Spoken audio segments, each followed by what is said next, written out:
ئەم کاتتان باش بینەرانی خۆشەویستی بەرنامەی لاپەڕی حەوت لا بەرنامەیەکی دیکە لەگەڵتانین.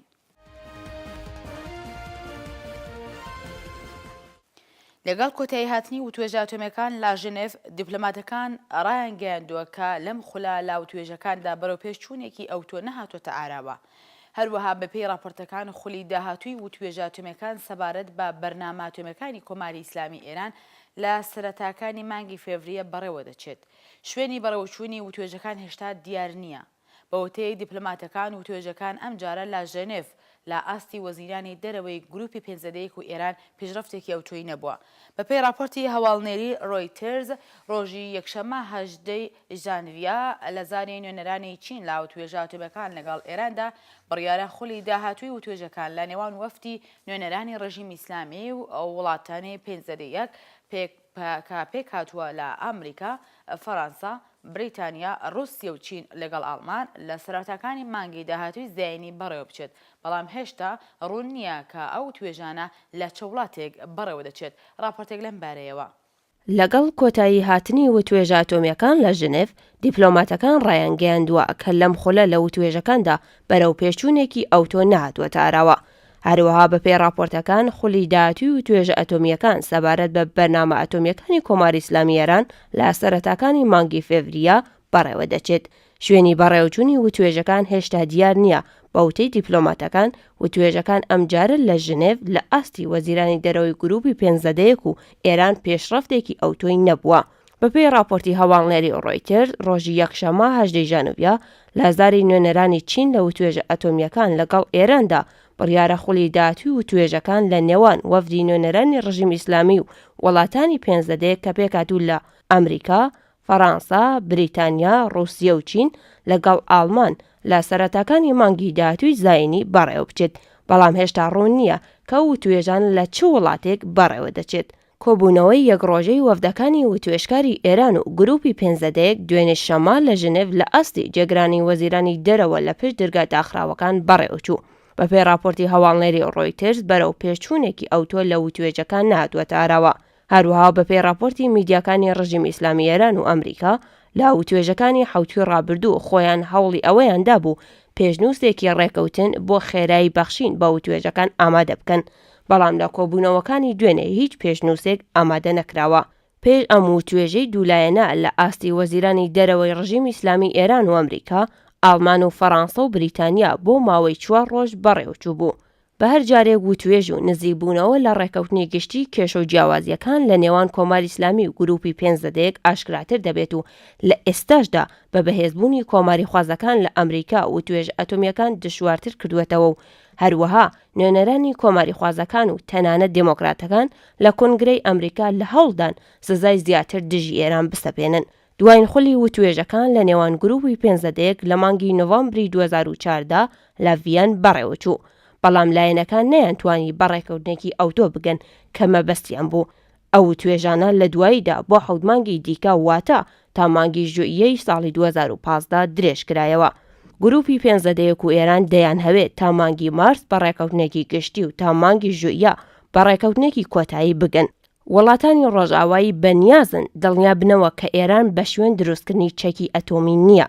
گرنگترین پرسەکان کە لە نێوان لایەنەکان جیاوازی هەیە بۆ گەیشتن بەڕێکەوتنی کۆتایی ئاستی پیتاندنی ئۆرانیۆمی ئێران، خێرایی کەمکردنەوەی سزاکان و کاتی ڕێکەوتنی کۆتاییە. بەڵێبەرزان ڕاستیەوەیە کە ڕێکەوتن نامەی ساڵی پار لە نێوان ئێران و ڕۆژئاوا تەنیا ڕێکەوتنێکی گشتگیر بوو کە وردەکاری سەرەکی و نەماکانی لەخۆ نەدەگرت. بە واتایەکی دیکە ئامادەی هەردوو لابوو کە دایانەوێت وتوێژەکان درێژە بدەن و لەم نێوانەدا تاران ئەو دڵنیایەی دایە ڕۆژئاوا کە لەو ماوەدا بەنام ئەتۆمێکەی تا ئەو ئاستەی کە پێویست بێت ڕادەوەستێنێت. بەڵام ڕوونە کە لە هەردوو لاوە فشارێکی زۆر هەیە کە تا مانگی ژوئیە ئەو دانوستانە بگاتە دەرەنجام. بەتایبەت لایەنی ڕۆژئاوایی بەتایبەتتر کۆماری خوازەکانی ئەمریکا لەو باوەڕەدان کە چی دیکە نابێت مەجال و کات بە تاران بدەن کە لە پێناو هیچ گەماڕۆکان سوک بکاتەوە و مانگانە $100 میلیۆن پارەی فرۆشتنی نەوت وەرگێت. لەو ڕوانگەوە ڕوونە کە خاڵە سەرەکی و ئاڵۆزەکان بۆ ئەو ماوە کورتە بەجێماوە و ئێستایە کە دەردەکەوێت تاران چەندە لە بەڵێن و وتەکانی ڕاستگۆ و جددیە.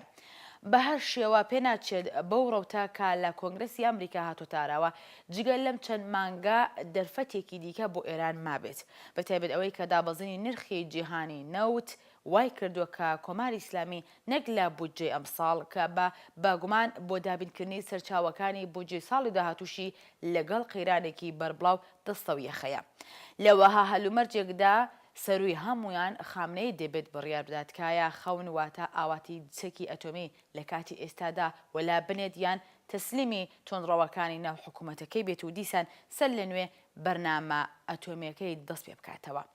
بڕیارێک کا دەتوانێت دەرەنجامێکی چارەنووس سازی بۆ خۆی و ڕژیمەکەی هەبێت.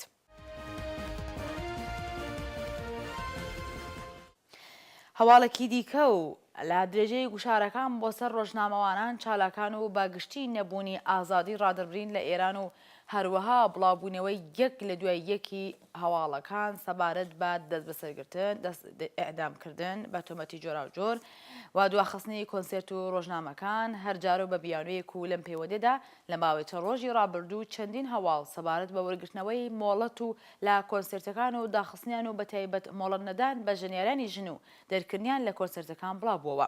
لە چەند ڕۆژی ڕابردوودا ڕۆژنامەی مردمی ئێمروز لە نوێترین ژمارەیدا باکردنەوەی وێنەیەک لە جۆرج کلۆنی ئەکتەر و دەرهێنەری ئامریکایی لە ڕێڕەسمی گۆڵدن گلۆب بە تیتری کلۆنی من چاری ئێبدۆم دەنگی ناڕزایەتی نوێنەرانی مەجلیسی بەرز کردەوە و یەکێک لە نوێنەرانی مەجلیس بە ناوی ئەلی جەنەتی هەڕەشەی لابرنی وەزیری فەرهەنگ و ئێرشادی ئیسلامی لەسەر پۆستەکەی کردبوو. لە درێژەی گوشارەکان بۆ سەر ڕۆژنامەوانان چالاکان و بەگشتی نەبوونی ئازادی ڕادەربڕین لە ئێران و هەروەها بڵاوبوونەوەی یەک لە دوای یەکی هەواڵەکان سەبارەت بە دەست بەسەرکردن ئیعدامکردن بە تۆمەتی جۆرا و جۆر و داخستنی کۆنسێرت و ڕۆژنامەکان هەر جارە و بە بیانوویەک و لەم پەیوەندیەدا لە ماوەی چەند ڕۆژی ڕابردوو چەندین هەواڵ سەبارەت بە وەرگرتنەوەی مۆڵەت لە کۆنسێرتەکان و داخستنیان و بەتایبەت مۆڵەت نەدان بە ژەنیارانی ژن و دەرکردنیان لە کۆنسێرتەکان بڵاوبووەوە. لە چەند ڕۆژی ڕابردوودا ڕۆژنامەی مردمی ئێمروز لە نوێترین ژمارەیدا بەکردنەوەی وێنەیەک لە جۆرج کلۆنی ئەکتەر و دەرهێنەری ئامریکایی لە ڕێوڕەسمی گۆڵدن گلۆب بە تیتری کلۆنی من چارلی ئێبدۆم دەنگی ناڕزایەتی نوێنەرانی مەجلیسی بەرز کردەوە و یەکێک لە نوێنەرانی مەجلس بە ناوی ئەلی جەنەتی هەڕەشەی لابردنی وەزیری فەرهەنگ و ئێرشادی ئیسلامی لەسەر پۆستەکەی کرد. هەروەها هەر لەو پەیوەندیەدا زۆهرا تەیبزادە نوێنەری خەڵکی تاران لە مەجلسی شورای ئیسلامی لە وتوێژێکدا لەگەڵ هەواڵنێری فارس وتی داوا لە وەزیری فەرهەنگ و ئێرشادی ئیسلامی دەکەین لەگەڵ ڕۆژنامەی مردمی ئێمروز بە توندی ڕوبەڕوو بێتەوە و بەرخوردی جددیان پێ بکات دەنا ئیستیزاح دەکرێت.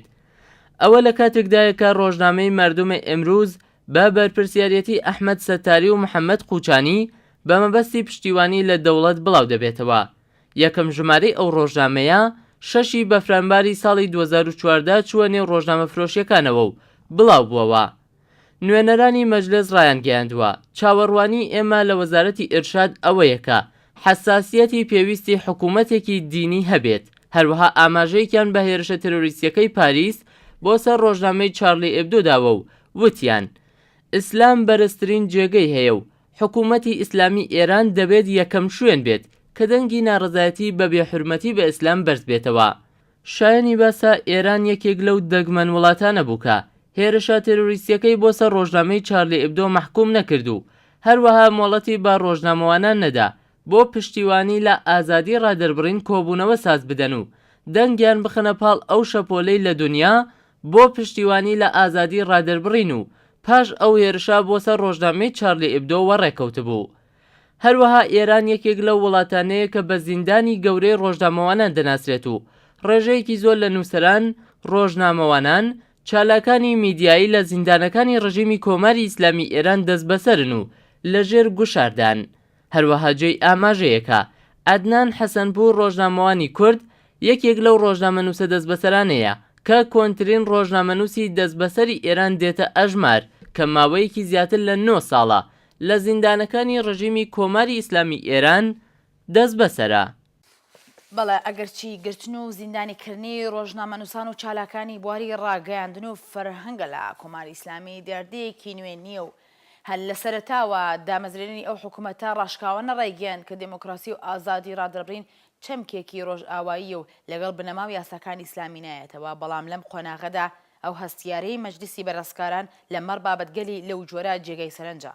یەکەم لە ڕواگەوە کە ئاشکرایە نوێنەرانی سەر بە خامنەیەی کە مەجلیسیان خسۆتە پاوانی خۆیان گەیشتونەتە ئەو دەرەنجامێک کە دەبێت بۆ پێشگرتن بە هەر جۆرە گۆڕانکاریکی بنەڕەتی لە فەرهەنگ و ئاستی زانیاری و هوشیاری خەڵکی ئێران بە زووترین کات دەرگاکان و لە ڕووی هەر جۆرە بڵاوبوونەوەی بیرۆکەی جیاواز تەنانەت لە چوارچێوەی بنەماکانی خودی حکوومەت بگرن و نەهێڵن هیچ چەشنە دەنگ و ڕەنگێکی جیاواز یان بیرۆکەیەکی تەنانەت تۆزێک نەرم لە ناو کۆمەڵگادا بڵاو ببێتەوە. ئەوەش دەرخەری قۆناغێکی نوێیان لە تەمەنی حکوومەت ئیسلامی کە دیسان بە تەواوەتی ڕووی لە توونڕەوی کردوتەوە و بەنیازە و لەو باوەڕەدایە کە بە داخستنی دەرگاکان دەتوانێت بنەما فکرەکانی خۆی بپارێزێت.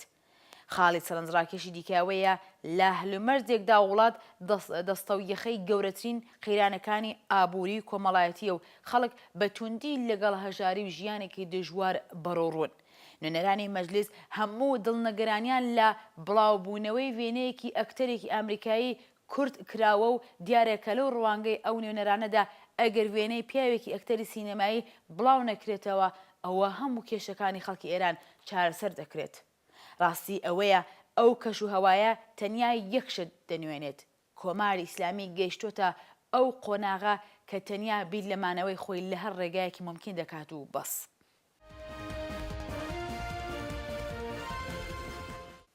و هەواڵێکی دیکە و لە درێژەی هەوڵەکانی کۆماری خوازەکان ژمارەیەک لە دموکراتەکان لە سێناوە ئەمریکا بۆ سەپاندنی سزاکان دژی ئێران لایەنگرانی سزای زیاتر بە دژی ئێران لە سێنا بۆ کۆکردنەوەی دەنگی زیاتر لە بەرامبەر ڤێتۆی سەرۆکۆماری ئەو وڵاتە پلانێکی نەرمتریان بۆ سەپاندنی سزا دژی ئێران پێشنیاز کردووە.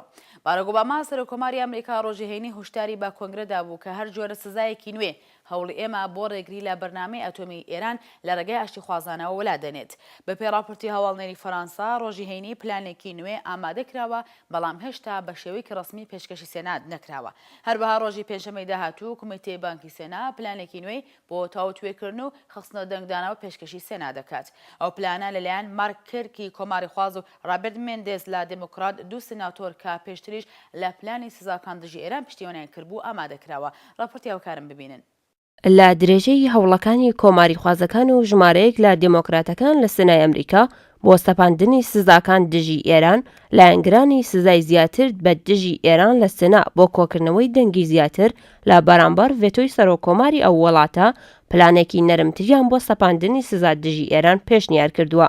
باراک ئۆباما سەرۆکۆماری ئەمریکا ڕۆژی هەینی هۆشداری بە کۆنگرەدا بوو کە هەر جۆرە سزایەکی نوێ هەوڵی ئێمە بۆ ڕێگری لە بەرنامەی ئەتۆمی ئێران لە ڕێگەی ئاشتی خوازانەوە وەلا دەنێت. بەپێی راپۆرتی هەواڵنەری فەرەنسا ڕۆژی هەینی پلانێکی نوێ ئامادە کراوە بەڵام هێشتا بە شێوەیەکی ڕسمی پێشکەشی سێنا نەکراوە. هەروەها ڕۆژی پێنجشەمەی داهاتوو کمیتەی بانکی سێنا پلانێکی نوێ بۆ تاوتوێکردن و خستنە دەنگدانەوە پێشکەشی سێنا دەکات.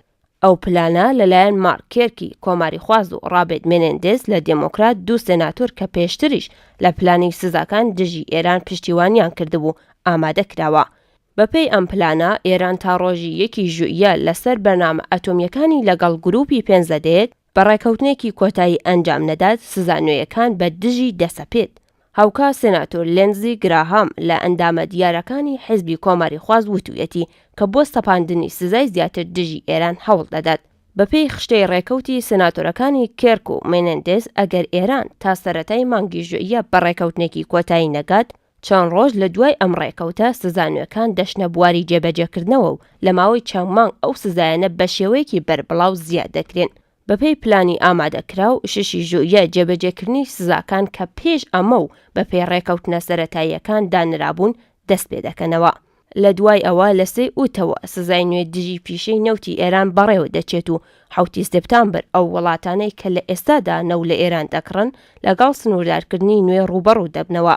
هەروەها 7 ئۆکتۆبر ڕێژێکی زیاتر لە بەرپرسانی ئێران دەخرێنە خشتەی سزاکانەوە و 2 نۆڤەمبر دامەزراوە ماڵیەکانی دەرەوە کە سەرقاڵی مامەڵە لەگەڵ بانکی ناوەندی ئێرانن و بانکەکانی دیکە کە پێشتر سزایان بەسەردا سەپاوە سزای نوێیان بەسەر دەسەپێت.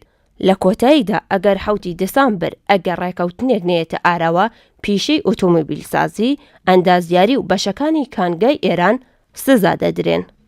ئەو شەپۆلەی وا لە کۆنگرەسی ئەمریکا دژی کۆماری ئیسلامی وەڕێکەوتووە دەکرێت لە دوو ڕەهەندەوە باسی بکرێت. یەکەم جیاوازی گشتی لە نێوان شێوەی هەڵسوکەوتی کۆماری خوازەکان و دموکراتەکان بەتایبەت لەمەڕ پرسەدەرێکەکانە هەر لە مێژەوە دموکراتەکان زۆرتر خواستیان ئەوە بووە کە بە شێوەیەکی نەرمتریان لانیکەم بە سیاسەتی گەماڕۆدان و لە هەمان کادا و توێژ لەگەڵ پرسە گرنگەکان بەڕوڕوو ببنەوە کە نمونەی دۆسیە ئەتۆمی ئێرانە. بەڵام کۆماری خوازەکان بەتایبەت لەسەر ئەزمونە مێژوویەکانی خۆیان لەو باوەڕدان کە هەرچەندە کاتب بە لایەنی بەرامبەر واتە ئێران بدرێ مەترسی ئەوەی هەیە کە ئەو حکوومەتە لە پرۆسەی بە ئەتۆمی بوون سەرکەوتوتر بێت و کاتێک بگات کە چی دیکە ئەمریکا نەتوانێت کارێکی ئەوتۆ بۆ تەسلیمکردنی تاران بکات. کە هەڵبەت ئەم جارە لە پرسی ئەتۆمی ئێران دیارە کە لایەنی ڕاستی ناوڕێ دموکراتەکانیش لەگەڵ کۆماری خوازەکان هاوڕان و پیان وایە کە ئۆباما زیادە لە حەد لەگەڵ تاران نەرمی نواندووە. دووهەم کۆنگرەسی ئەمریکا هێدی گەیشتۆتەوە قەناعەتی کە دەبێت لە مێژووی دانوستانەکان لەگەڵ کۆماری ئیسلامی دەرسی وەرگرپێت و ئەم جارە پێش ئەوەی کە فریوی بەڵێنەکانی کۆماری ئیسلامی بخوات ڕێگاچاری پێویست بگرێتە بەر. بۆیە کە دەبینین پێشنیازەکانی سێناتۆرەکان وادەی جێبەجێکردنی سزاکان دوا دەخات بۆ 6 ژوئیە واتە دوای دەرفەت بۆ گەیشتن بەڕێکەوتن. بە واتایەکی دیکە کۆماری خوازەکان لەو باوەڕدا نابێت مەجال بە تاران بدەن کە لە وتوێژەکان بۆ خۆتیارکردنی خۆیان کەڵ وەرگرن و لە هەمان کادا پابەت بمێنن بە دوایی دەرفەت واتە مانگی ژوئیە و بەم شێوە لایەنی ئێرانی مافی ئەوەی نییە کە ناڕزایەتی خۆی دەربڕێت. بەڵام لە هەمان کاتدا ڕوونەکۆ ئۆباما لەوە دەترسێت کە لایەنی ئێرانی لەو هەلومەرجە کەڵ وەرگێت و بە بیانەی سزانەوەیەکان و توێژەکان بەجێ بهێڵێت کە هەڵبەت ئەوە بە زەرری تارانە نەکواکشێتەوە.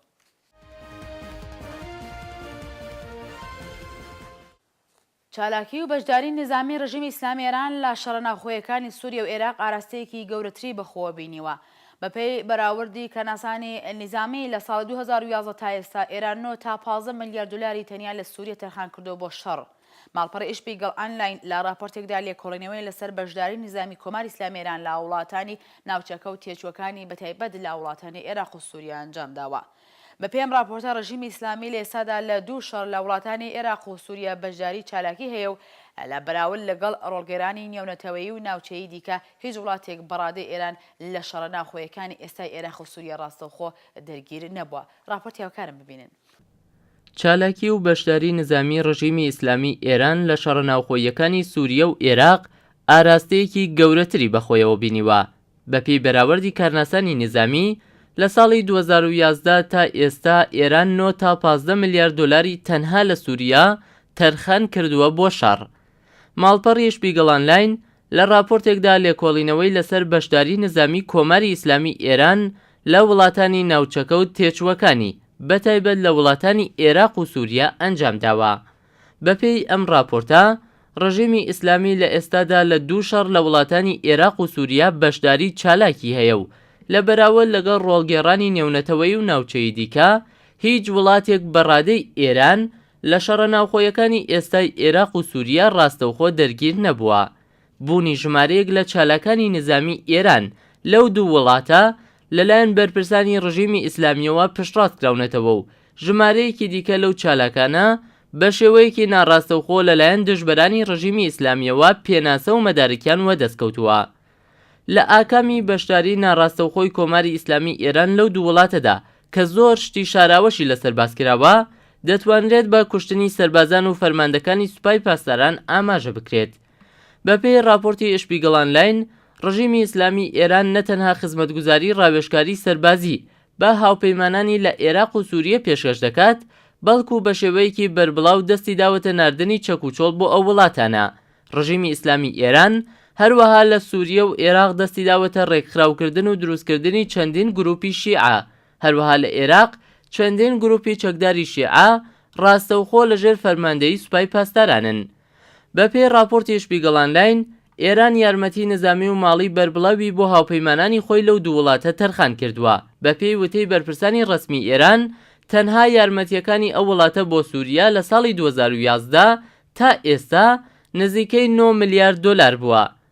دژبەرانی ئەسەد ئەو یارمەتیانە بە نزیکەی 15 میلیارد دلار بەراوردەکەن. تا ئێستا لانیکەم 5 فەرماندەی سوپای پاسداران لە عێراق و سووریا کوژراون. زۆربەی ئەو کەسانە لەلایەن چەکدارانی دژبەری دەوڵەتەکانی سووریا و عێراق کوژراون. بەپێی راپۆرتی شپیگڵ ئۆنلاین ژمارەی سەربازان و ئەفسەرانی کوژراو لە عێراق و سووریا ڕوون نییە. بەپێی بەراوردی کارناسانی نظامی، شەڕی ناوخۆیی وڵاتانی سووریا و عێراق لەوانە پرسە گرنگەکان لە سیاسەتی دەرەکی ئێران بە ئەژمار دێت.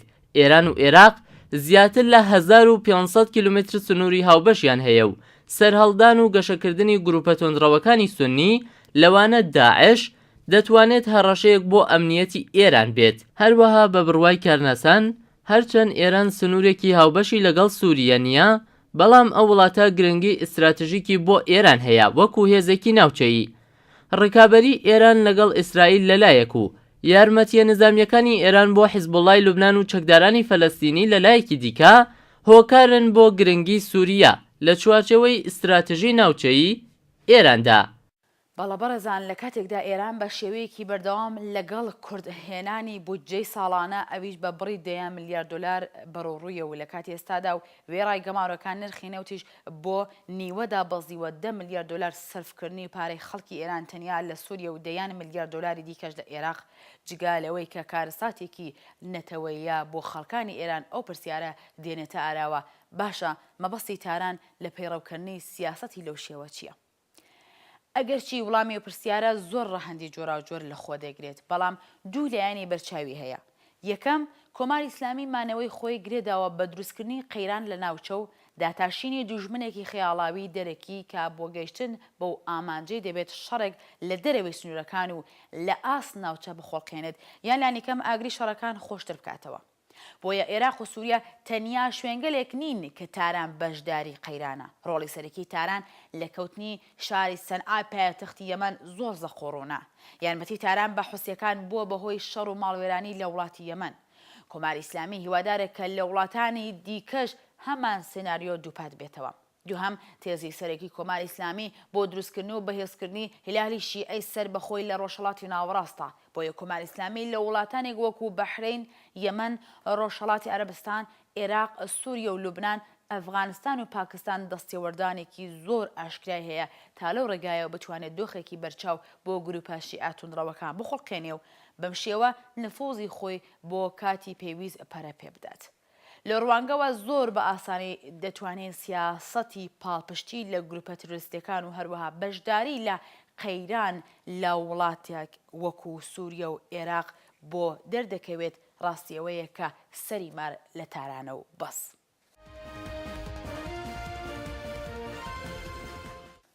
گوشارەکان بۆ سەر ژنان ڕۆژ بە ڕۆژ لە پەرەسەندندایە. ئەوە لە حاڵێکدایە کە ژنان بە شێوەگەلی جۆراوجۆر دەخرێنە ژێر گوشارەوە و لە ئێستادا ڕەوتی دەستگیرکردنی ژنانی چالاک بەربڵاوتر بۆتەوە.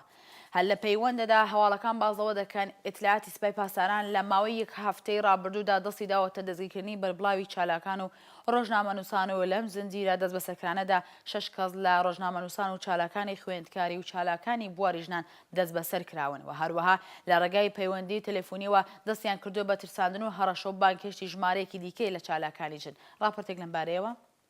گوشارەکان بۆ سەر ژنان ڕۆژ بە ڕۆژ لە پەرەسەندندایە. ئەوە لە کاتێکدایە کە ژنان بە شێوەگەلی جۆراوجۆر دەخرێنە ژێر گوشارەوە و لە ئێستادا ڕەوتی دەستگیرکردنی ژنانی چالاک بەربڵاوتر بووەتەوە. هەر لەو پەیوەندیەدا هەواڵەکان باس لەوە دەکەن.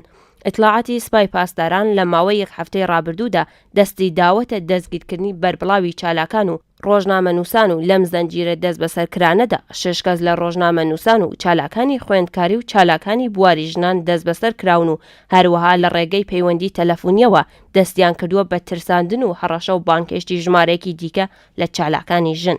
لە ماوەی ڕۆژانی ڕابردوودا ژمارەیەک لە چالاکانی خوێندکاری و چالاکانی بواری ژنان لەلایەن ئیتلاعاتی سپاوە دەست بەسەر کراون.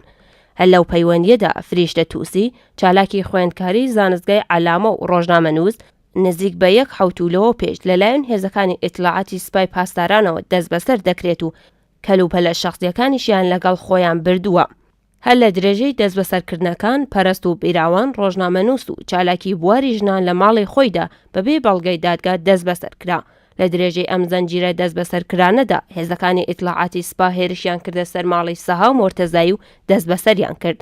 ساها مۆرتەزایی لە چالاکانی خوێندکاری زانستگای پیشەسازی سەنعەتی ئەمیرکەبیر ڕۆژی دووشەمە 29 بەفرامبار ئازاد کرا و جارێکی دیکە ڕۆژی سێشەمە 30 بەفرامبار پاش سەردانی بۆ دادگای ئینقلاب دەست بەسەر و ڕەوانەی زیندان کرا.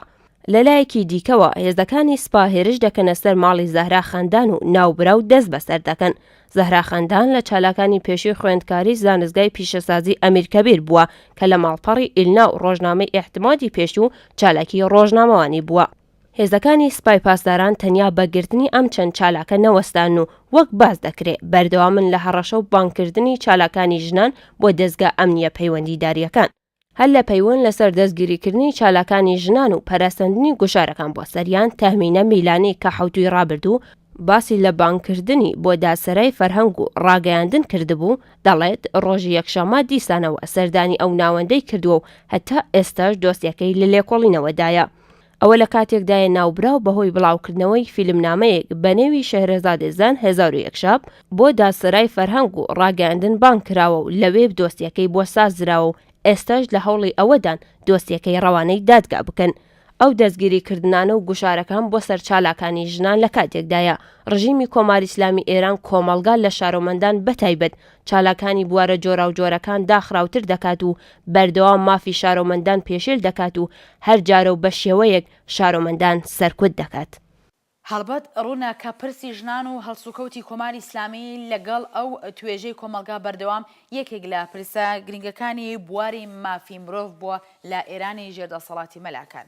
کۆماری ئیسلامی لە دوو ڕوانگەوە مامەڵەی ناسەردەمیانەی لەگەڵ ژن و پرسی ژن دەکات. یەکەم لە ڕوانگەی ئایدۆلۆژیک و فکرێتی کۆنی 1400 ساڵ لەمەوە پێشی سەحرای عەرەبستان کە لەو باوەڕەدان ژن نەگنیوەی کۆمەلگانیە کەچی بە پێچەوانەوە مافەکانی تەنیا لە چوارچێوەی کالا و مڵکی پیاوان پێناسە دەکرێت. واتە ژن دەبێت لە هەموو بوارەکانی ژیانی ئینسانی خۆی گرێدراوی دەسەڵات و ئیرادەی پیاو بێت و ئەوە بڕیارەکانی پیاوانە کە چۆنێتی ژیانی ئەو توێژە دیاری و دازنیشان دەکات. لە ڕوانگەوە ژن تەنیا یەک ئەرک و یەک مافی هەیە. سەردانەواندن بۆ بڕیاری پیاوان وەکو خاوەنی خۆی و لە بەرامبەردا درێژدان بە ژیانی. دووهەم لە ڕوانگەیەکی تەواو سیاسی و تاکتیکیەوە بەرپرسانی کۆماری ئیسلامی باش دەزانن کە ژنان نەک تەنیا نیوەی کۆمەلگای ئەمڕۆن بەڵکو ئەرکی سەرەکی پەروەردەی نیوەی دیکەی کۆمەلگاش لە ئەستۆی ئەوانە. واتە ژنان نە لە ڕووی ئەژمار و ئامارەوە نیوەی کۆمەلگا پێکدێنن کەچی نیوەکەی دیکەش ڕاستەوخۆ لەژێر کاریگەری شێواز و ڕوانگەی پەروەردەی ژناندایە. بۆیە ژنێکی ئاگا و هوشیار دەتوانێت بە ئاسانی بیرۆکەی ئینسانی و ئازادبوونی ئینسان لە مێشک و دڵ و دەرونی نەسڵ و نەوەی ئێستا و داهاتوو نەهادینە بکات. کەوەش نەک لەگەڵ ئایدۆلۆژی شریعەتی ئاینی و نەک لەگەڵ بەرژەوەندەکانی کۆماری ئیسلامی نایەتەوە. بۆیە کۆماری ئیسلامی هەوڵ دەدات تا ئەو جێگایی بۆ دەکرێت ژن لە چوارچەوەی ماڵاندا سنووردار بکات و لە بەشداریان لە کۆمەلگا و لە پرسە کۆمەڵایەتیەکان پێش پێ بگرێت. ئەگەریش ئەو توێژە هاتە ناو کۆمەلگا بەلاڕێدای ببات و نەهێڵە ژنێکی بە کەرامەت و ئازا و سربەخۆ لە ناو کۆمەلگای ئێراندا بوونی هەبێت. خۆشەویستان بەم شێوەی بەرنامەکەتان پێشکەشکرا. هیوادارم کە جێگای ڕەزامەندی ئێوە بەڕێزان ببێت تا بەرنامەیەکی دیکە کات خۆش.